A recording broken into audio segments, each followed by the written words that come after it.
clouds and swirls small tempests of it in the cracks of tar in front of my grill.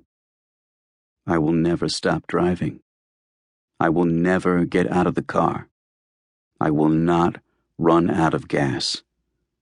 I will not get hungry. It's warm here. I have my son. He's safe. I'm safe. I will never stop driving. I will not tire. I will never stop. The road lies open and endless before me. My son turns his head away from my hand and says, "Where's Mom?" "I don't know," I say. "But it's okay?" He looks up at me. "It's okay," I say. "It's fine. Go back to sleep." My son goes back to sleep. I keep driving. And both of us vanish when I wake. Chapter 1. The first time I met Karen Nichols, she struck me as the kind of woman who ironed her socks.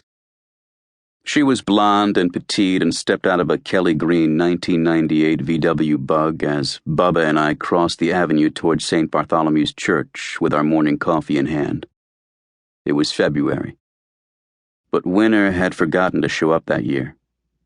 Except for one snowstorm and a few days in the sub-zeros, it had been damn near balmy. Today it was in the high 40s, and it was only 10 in the morning. Say all you want about global warming, but as long as it saves me from shoveling the walk, I'm for it.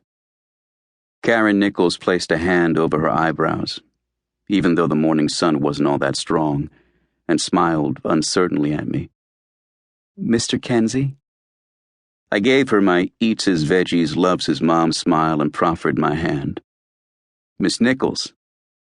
She laughed for some reason. "Karen, yes. I'm early." Her hand slid into mine and felt so smooth and uncalloused, it could have been gloved. "Call me Patrick. That's Mr. Rogowski." Bubba grunted and slugged his coffee.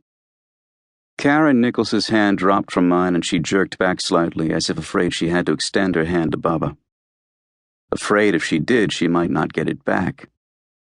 She wore a brown suede jacket that fell to mid-thigh over a charcoal cable-knit crew neck, crisp blue jeans, and bright white Reeboks.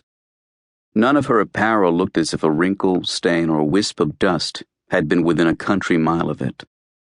She placed delicate fingers on her smooth neck. "A couple of real PIs.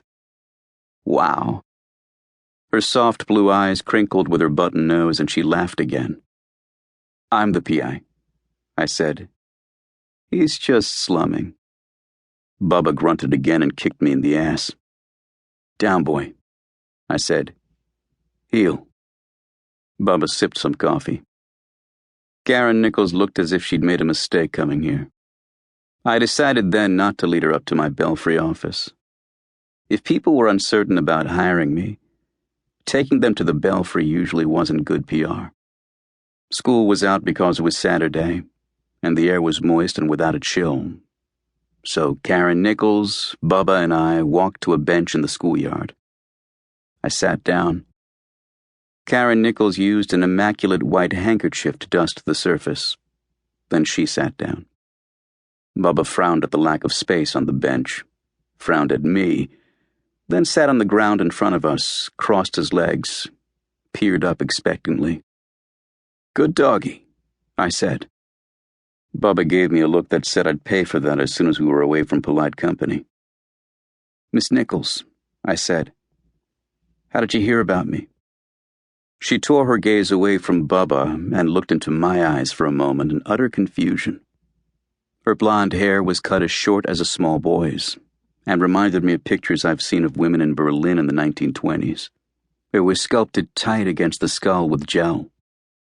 And even though it wouldn't be moving on its own unless she stepped into the wake of a jet engine, she'd clipped it over her left ear, just below the part, with a small black barrette that had a June bug painted on it. Her wide blue eyes cleared and she made that short, nervous laugh again. "My boyfriend. And his name is," I said, guessing Tad or Ty or Hunter. "David Wetterow." So much for my psychic abilities.